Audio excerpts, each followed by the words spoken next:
The rain in the dark याचे लेखक आहेत डॉक्टर सोमनाथ सोनवलकर, दिग्दर्शक आहेत यशवंत चोपडे.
विचार करत गेलास, फक्त स्वतःच्याच विश्वात मग्न होत गेलास. हे सगळं मी कुणासाठी करतोय तू बघतेस ना.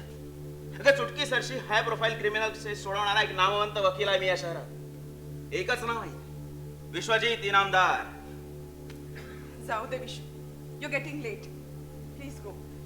क्लायंट वाट बघत असेल, शिवाय ती मोहिनी सुद्धा वाट बघत असेलच ना. संशय घेतेस माझ्यावर?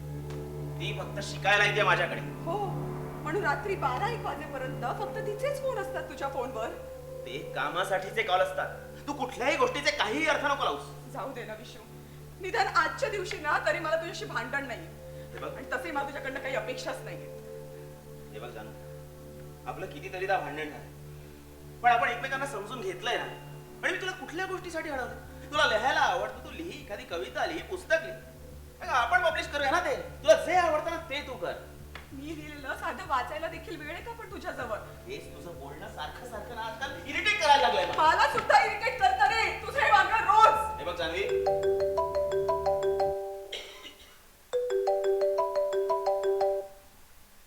येस मोहिनी, आणि मी झालं रेडी, लगेच येतो. येस. मी आजारी असल्यावर साधं विचारपूस करावंसं सुद्धा वाटत नाही रे तुला कधी. स्वतःला आजारी का समजतेस? कितीतरी डॉक्टर्सना दाखवलंय, तुला काहीही झालेलं नाही. हो, मी खोटं बोलते ना. मला जो थकवा जाणवतो, माझी अंगदुखी, हे सगळं नाटक आहे का? असं म्हणालो का मी? तू अशी दिवसभर घरी असतेस ना, म्हणून कदाचित तुला वाटत असेल. हो बरोबर आहे, माझीच सगळी चूक आहे. मी चिडचिड करते, मी भांडण करते, असंच ना. हे सगळे कॉन्फ्लिक्ट संपावे म्हणून आपण काउन्सिलरची मदत घेत होतो ना. का? पहिल्या सेशन नंतर तू नाही म्हणालीस. आपले प्रॉब्लेम्स आपल्याला दिसू शकत नाही, आपण ते सोडवू शकत नाही. तेच होत नाही ना, म्हणून आपण मदत घेतो ना त्याची. पण मी म्हणते काय गरज आहे काउन्सिलरची? तुला ना तुझ्या वागण्याची जबाबदारी घ्यायची नाहीये. ती दुसऱ्याच्या कोणाच्या तरी खांद्यावर टाकून मोकळं व्हायचंय. अच्छा, म्हणजे तुझं वागणं बरोबर आहे असं म्हणायचंय का तुला? अरे, तुझ्याशी हे बघ जान्हवी, ये इकडे बस तू, बस इथे. मी एका काउन्सिलरशी बोललोय, पुन्हा त्याला सगळे डिटेल्स दिले. अनुभवी आहे तो आणि आपल्याला कुठेही जायची गरज नाही. तो इथे घरी येऊन सेशन्स घेणार आहे. पण आपल्याला काउन्सिलरचीही गरज नाही. जान्हवी, कधी कधी ना आपल्याला आपलेच प्रॉब्लेम्स दिसणं अवघड होऊन जातं. तेव्हा आपल्याच प्रॉब्लेम्स ना कुठल्या एका तिसऱ्या पर्स्पेक्टिव्हने बघणं फार गरजेचं असतं. मला विचारावंसं सुद्धा वाटलं नाही तुला. नाही, कारण तू नेहमीप्रमाणे टाळाटाळ केली असतीस. विश्वजित प्लीज. जान्हवी, आता रोज कोर्टात कितीतरी केसेस बघतो मी. त्यामुळे या असल्या रोजच्या भांडणाने कुठल्या टोकाचा निर्णय घेण्यापेक्षा टोकाचा निर्णय म्हणजे काय म्हणायचं काय तुला विश्वजित? हाय विशू, काय आज काही जास्त घाई दिसते वाटतं.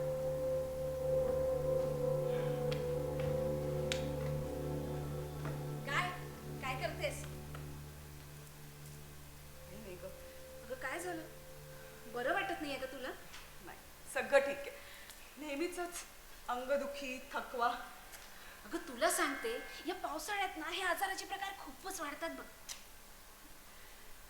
ते जाऊ दे, तुझी कुल्लू मनालीची ट्रिप कशी झाली ते सांग. अरे हो, विसरलेस. तीच तर सांगायला आली आहे ना. काय धमाल केली यार जान्हवी, खूपच मजा आली. ए थांब, तुला ना फोटोज दाखवते बघ, व्हिडिओज पण आहेत. स्वाईप कर, स्वाईप कर. हो. बरं तू काही खाल्लंयस का? चहा केलाय की करू? खेळलाय. तू बस ग, मी घेऊन येते.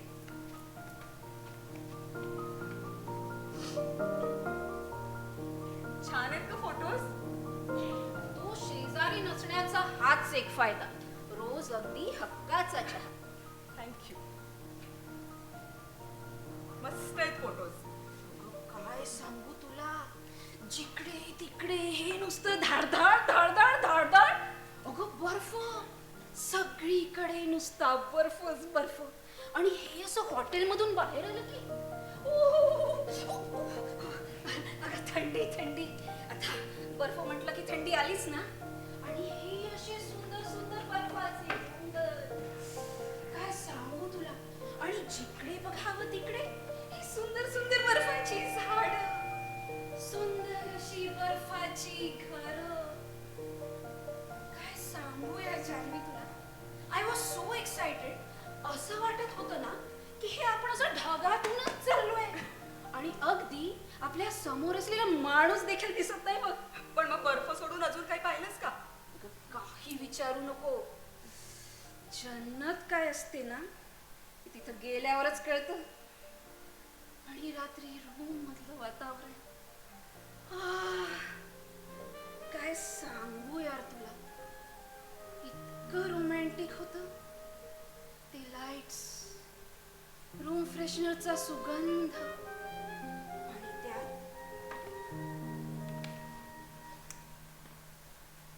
फक्त तो आणि मी. मग त्याने हळूच कॅन्डल पेटवली, रेड वाईनची बॉटल उघडली आणि थेट माझ्या डोळ्यात बघत मला वाईनचा ग्लास ऑफर केला. त्या वाईनची धुंदी, बाहेरची थंडी, तो गुबगुबीत बेड, उबदार बगीचा. आणि मग मी त्याच्याकडे माझा कटाक्ष टाकला आणि तेवढ्यात त्याने मला कसकन जवळ ओढलं आणि वाईन सांडेल. हे घे. तुझं छान आहे का पुष्पा, तुला हवं तसं तू जगते. हो, आणि त्यासाठीच मी लग्नाच्या भानगडीत पडले. लिव्ह इन रिलेशनशिप मध्ये कसं कुठली कमिटमेंट नसते, आपल्याला हवं तसं आपलं लाईफ जगता येतं. पण तुला कधीच नाही वाटत का ग की आपल्या आयुष्यात आपलं कोणीतरी हक्काचं असावं?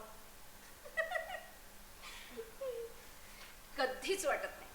काय आहे ना, मी कुठल्याही पुरुषावर अगदी 100% विश्वास ठेवूच शकत नाही. पुरुषी दात खायचे वेगळे आणि दाखवायचे वेगळे. मॉन्टी लक्ष्याकडे देणार आहे. मग काय प्रॉब्लेम काय? प्रॉब्लेम मॉन्टीच आहे रे. तू माझ्याशिवाय राहू शकत नाही. सगळा वाद त्याच्यावरूनच आहे. ती कोर्टात जाणार आहे. कोर्ट तरी वेगळं काय सांगणार आहे सावर्डेकर? या निरागस मुलाला या नालायक बापाकडे देण्यापेक्षा आईला सुपूर्द करण्यात यावं. काय कोर्टाला देखील आईचंच प्रेम दिसतं रे. बापाच्या प्रेमाला न्याय मिळेल असं एकही कोर्ट नाही जगात. हॅपी हॅपी अॅनिव्हर्सरी वहिनी. Thank you. I am extremely sorry. या केसच्या गडबडीत केक आणायचं विसरूनच गेलो. संध्या आता मस्तपैकी पार्टी करूया आणि डिनरला जाऊया कुठेतरी. काय तुझी पार्टी तर झाली ना ऑलरेडी. कमान जानू, आज खूप महत्वाची केस होती माझी. आणि महत्वाचं म्हणजे ती केस जिंकलोय मी. तुला या गोष्टीचा आनंद नाही झाला? झाला ना. मनात मावे ना एवढा आनंद झाला रे. तुला माहिती आहे ना कामाचा किती. माहितीये ना कामाचा किती व्याप आहे तुला, म्हणून पार्टी करू शकलास रे. पण मला साधा एक फोन सुद्धा करता आला नाही तुला. दिवसभर माझं काम सोडून तुला फोन करत राहायचंय का मी? अगं या केसमुळे one of the top most criminal लॉयरच्या लिस्ट मध्ये आलोय मी आता. कॉन्ग्रॅट्स. मग तर काय, तुला अजिबातच वेळ मिळणार नाही. जान्हवी थांब. विषा मी येतो. थांब, केक खाऊन जा. नाही मॉन्टी घरी वाट पाहत. Okay bye.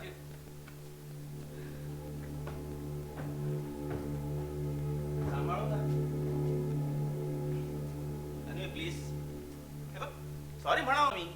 अगं आजच्या दिवस तरी रागवू नकोस. गेली 2 वर्ष आपण सतत भांडतो. प्लीज सोड ना राग. एक काम करूया. ये उठ, ये पटकन पटकन पटकन ये इकडे. आपण मस्तपैकी सेलिब्रेट करूया.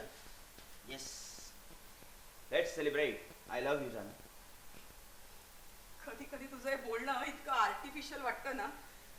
अगं हे सगळं मी तुझ्या सुखासाठी करतोय ना. सगळं सुख पैशात नसतं विशू. तुला माझ्या कुठल्या गोष्टीचा प्रॉब्लेम आहे हेच कळत नाही. जाऊ दे ना. त्याच विषयावरती पुन्हा पुन्हा भांडण नकोय मला. मी करतोय का भांडण? मग मी करते का भांडण? तुला माझी कुठलीही गोष्ट पटत नाहीये का? तुझ्या कोणत्या गोष्टीला आजपर्यंत मी विरोध केलाय सांग ना. तेच तर ना. विरोधही करत नाही आणि बोलतही नाही. त्यापेक्षा वाटतं ना तर विरोध कर आणि बोल एकदाची. बोललेलं तुला समजायला हवं ना, आणि समजण्यासाठी तुझ्याजवळ वेळ असायला हवा. मग काय करू? दिवसभर तुझं डोकं धरून बसू का मी? माझं डोकं धरून बसायला म्हणतच नाहीये रे मी. सारखं सारखं माझ्या आजारपणावरती का जातोस तू? मी ना कंटाळलो तुझ्या या सगळ्या गोष्टींना. मी सुद्धा कंटाळले तुझ्या या अशा वागण्याला. हे बघ आपलं एकमेकांशी पटत नसेल ना तर तर काय विषय बोल ना. तर काय डिवोर्स घेऊन मोकळं होऊया आपण. स्टॉप दिस विश्वजित. जस्ट स्टॉप दिस. मला खूप त्रास होतो अशा वागण्याचा.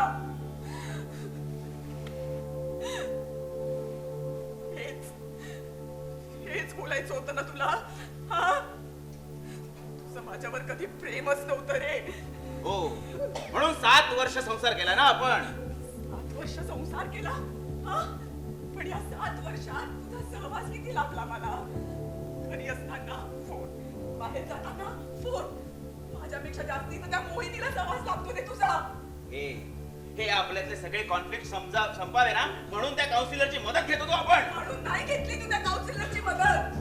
मी वेडी ठरावी आणि मला सोडता यावं म्हणून बोलायला तुझ्या काउन्सिलरला. Janhavi hello hello mister and missus myself Girdhar Gopaldas गालगुंडे.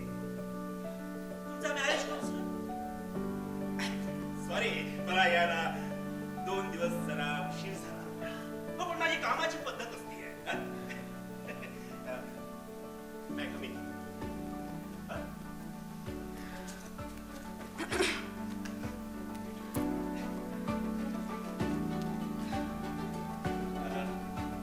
Mister and Mrs Inamdar. Sorry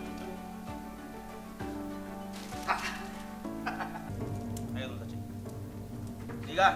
Vishwajit, Janhvi निघा. विश्वजित. जान्हवी सॉरी मी फक्त हे सगळं यासाठी करतो की तुला दाखवून द्यायचं होतं तुमच्यामध्ये संवादच होत नाही. यासाठी करतो की तुला दाखवून द्यायचं. तुम्ही फक्त रिॲक्ट होत जाताय आणि त्यामुळे तुमच्या नात्यामध्ये दुरावा निर्माण होतोय आणि याची जाणीव आणि त्यामुळे तुमच्या नात्यामध्ये हेच फक्त मला दाखवून द्यायचं होतं आणि याची जाणीव आणि मुख्य म्हणजे हेच फक्त मला दाखवून द्यायचं. आपल्या थेरपीला अजून आणि सुद्धा झाले म्हणजे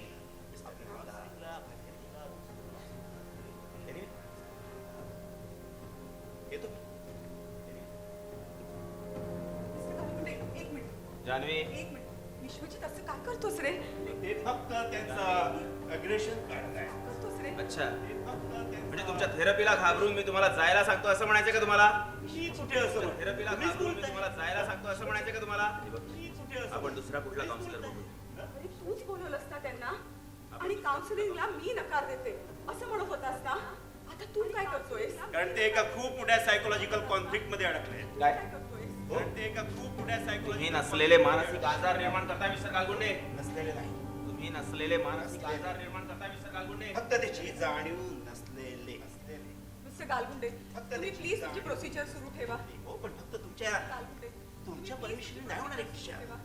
त्यासाठी दोघांचीही तुमच्या परमिशन नाही होणार एक दिशा. हो दोघांची परमिशन आहे हो ना विश्वजित आहे दोघांचीही परमिशन आहे हो ना विश्वजित आहे दोघांचीही परमिशन आहे प्रेमाने, रागाने. प्लीज प्लीज बसा. Please. बसा. Sit down. Sit down. आणि आता डोळे बंद करून भूतकाळातील जेवढे शक्य होते तितके सगळे प्रसंग जेवढे शक्य करायचे तितके सगळे प्रसंग पण डोळे बंद करून हा? हा, पण डोळे बंद करून सो मिस्टर इनामदार सो तुमच्या या अशा वागण्याला इनामदार सभोवतालची परिस्थिती प्रचंड ताण सभोवतालची परिस्थिती आणि एकूणच सगळं वातावरण कारणीभूत असू शकतं आणि एकूणच सगळं वातावरण याही पलीकडे बऱ्याच गोष्टी घडत असतात ज्याची जाणीव आपल्याला होत याही पलीकडे अनकॉन्शियस गोष्टी घडत असतात ज्याची जाणीव आपल्याला होत आता तुमचं प्रवचन ऐकायचं आहे unconscious. तर, नाही? नाही, आठवायचं आहे. आता आणि तुमचं तेही प्रवचन ऐकायचं आहे तर, नाही? त्यामागे जाऊ आणि तेही शक्य होईल तितक्या मागे जाऊ. आता मला सांगा एखादी आयुष्यातील अशी घटना आता मला सांगा ज्यावेळेस तुम्हाला खूप राग आला अशी घटना एखादी व्यक्ती एखादी सिच्युएशन खूप राग अगदी मारावंसं वाटलं एखादी व्यक्ती एखादी सिच्युएशन अगदी मारावंसं कॉलेज फेस्टिवल मध्ये विश्वजितने मला सोडून एका दुसऱ्या मुलीसोबत डान्स केला होता विश्वजितने मला सोडून एका दुसऱ्या मुलीसोबत डान्स केला होता व्हॅलेंटाईन्स डेला मी पहिल्यांदा कविता लिहिली होती व्हॅलेंटाईन्स डेला ती ऐकून हा खूप जोर जोरात हसला होता लिहिली होती तेव्हा ती ऐकून हा खूप आणखी मागे जोरजोरात जाण्याचा हसला होता आणखी मागे जाण्याचा आणखी मागे जाण्याचा मिस्टर इनामदार मला कधीच राग आला नाही. स्पेसिफिक असं आठवत नाही पण कोर्टात केस सुरू असताना होतं असं कधी स्पेसिफिक असं आणि अजूनही कॉन्शियस लेवलवरतीच राहा होतं असं. ती खोल कॉन्शियस लेवलवरतीच राहा आणि आठवा जेव्हा तुम्हाला सर्वात जास्त रडू आलं होतं, जेव्हा तुम्हाला एकटं वाटलं होतं सर्वात जास्त हो एकटं आई वडिलांनी लग्नाला विरोध केला होता तेव्हा त्याआधी त्यांचा राग आला नाही तुम्हाला आई वडिलांनी लग्नाला विरोध केला म्हणजे होता तेव्हा. त्यांनी तुम्हाला कधी मारलं नाही हं? कधीच नाही म्हणजे त्यांनी तुम्हाला कधी मारलं नाही हं? आठवत? लग्नानंतर विश्वजित जेव्हा जेव्हा मला एकटं सोडून जायचा ना लग्नानंतर विश्वजित जेव्हा जेव्हा रडून यायचं सोडून जायचा ना त्याआधी कधी तेव्हा खूप रडून यायचं. टीनेजर असताना हा?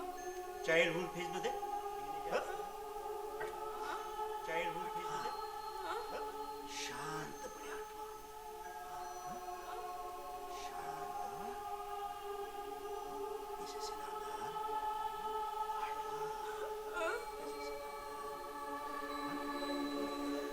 एकदा एकदा आई अशीच अंधाऱ्या रात्री आई अशी पावसात रडत बसली होती सर्वात जास्त भीती वाटली तो प्रसंग सर्वात जास्त भीती वाटली आठवा सर्वात मिस्टर इनामदार तुम्ही मर्डर केस माझी पहिली केस त्यावेळी मनामध्ये जरा भीती वाटली भूतकाळातील अशी एखादी मनाला झालेली जखम घरी न झालेली जी अजूनही सुप्तपणे तुम्हाला त्रास देत आहे आठवा घरी न झालेली जी अजूनही सुप्तपणे तुम्हाला त्रास देत आहे आठवा तुम्ही अजूनही समुद्राच्या किनाऱ्यावर पोहतात अजूनही समुद्राच्या किनाऱ्यावर तुमच्या इन्स्ट्रक्शनचा जास्त त्रास होतोय मला नाही, तुम्ही अजून सिरियसली होत आहे प्लीज इन्स्ट्रक्शनचा जास्त त्रास होतोय मला तुम्ही अजून सिरियसली होत आहे प्लीज समजू शकलो तुला प्लीज मला माफ कर. हे बघ मला आता सगळं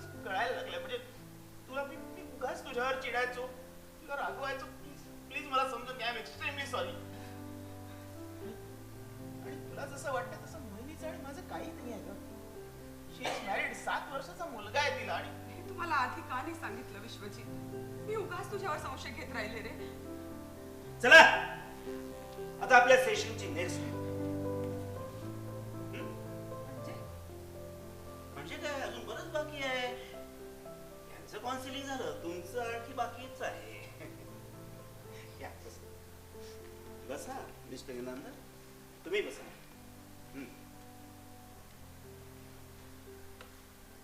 मिसेस इनामदार, आता तुम्ही तुमच्या कवितांचं लिखाण पूर्णपणे थांबवायचं आहे. का? फक्त काही दिवसांसाठी. आता फक्त तुम्ही कागदावरती तुमचे इमोशन्स लिहायचे. म्हणजे ज्या क्षणाला जे आठवलं ते तसंच्या तसं मांडायचं.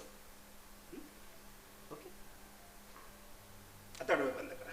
पुन्हा यस. आणि फक्त पॉझिटिव्ह इमोशन्सला आठवा. तुमच्या आयुष्यातील आनंदाचे क्षण, धाडसाचे क्षण, स्फूर्तीचे क्षण, उत्साहाचे क्षण, प्रेमाचे क्षण आठवा. यस.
अच्छा, म्हणजे प्रकरण टोकावर येऊन पोहोचलं तर सावरडेकर. हा? कठीण आहे, अवघड आहे. हा, आता यातनं बाहेर पडणं. मला ना माझ्या मॉन्टीची काळजी आहे हो. हा. ती काय, ती मेली तरी चालेल. तुमच्या जो एखादं औषध असेल तर द्या ना, जी कटकट मिटेल कायमची. या बायकोच्या टेन्शनमुळे रोज रोज 2 पेग घेतल्याशिवाय झोपच लागत नाही हो. दारूला टेन्शन जातं एकदम रिलॅक्स. हो म्हणजे काय? अच्छा, म्हणजे सगळ्या फार्मास्युटिकल कंपन्यांना टाळ्या लावावं लागतील बहुतेक सावरडेकर, नाही? म्हणजे नाही म्हणजे दारूच्या कंपन्याच आता गोळ्या औषधं चालू करतील ना. टॅबलेट वर का दिवसातून 3 वेळा. टॅबलेट रात्री झोपताना. ब्रँडी कप सिरप जेवणानंतर 2 चमचे. हा? सावर्डेकर, मी तुम्हाला टेन्शनवरती सोपा उपाय सांगतो. कोणता? मॉर्निंग वॉक करत जा. Morning walk. पण टेन्शन रात्री येतं ना. मग नाईट वॉक करा. शरीर मन एकदम रिलॅक्स. खरं सांगू का, या बायकोच्या टेन्शनमुळे मला एकदाही रिलॅक्स होता येत नाही होता. हे तर होणारच होतं ना, मग त्याचा एवढा विचार का करायचा? विचार नाही ग, पण मी कंटाळले आता. फक्त त्याने असं अचानक नको होतं तोडायला. शेवटी ते लिव्ह इन रिलेशनशिप होतं आणि कमिटमेंट नसलेल्या रिलेशनशिपचा शेवट तरी अजून काय होणार ग? मला प्रश्न पडतो सावर्डेकर, तुम्ही कोर्टात केसेस कशा लढवत असाल? हा? केसेस कसल्या लढतोय? आतापर्यंत फक्त नोटऱ्याच करत आलो आहे. एखादी केस मिळाली की दोन्ही बाजू समजून घेता घेता माझी कोणती बाजू आहे हेच विसरून जातो मी. तुम्हाला असं वाटत नाही का की तुमच्या ऍडिक्शनवर तुम्ही कंट्रोल करायला हवं? कदाचित त्याच्यामुळेच तुमच्या नात्यामध्ये दुरावा निर्माण झाला असावा. हा? मी माझ्या नात्याचा विचार करणंच बंद केला आता. कसंही असलं तरी नात्यांचे धागे नकळत जुळत जातात ग. त्या नात्याला नाव दिलं नाही तरीही एकमेकांसोबत घालवलेला वेळ, एकमेकांचा स्पर्श, एकांतातील क्षण, हे सगळं असतंच ना ग. आणि हे सगळं असं अचानक तोडायचं म्हटलं म्हणजे सुरुवातीला थोडाफार तरी त्रास होणारच ना. मला वाईट एवढंच वाटतंय की त्यांनी सगळा निर्णय असा तडकाफडकी घेतला. तुमच्यात काही तर झालं असेल, काही वाद भांडण काही तर. नाही, मग त्याच्या आयुष्यात कुणीतरी दुसरी आली आहे आणि त्याला लग्न करायचंय तिच्याशी.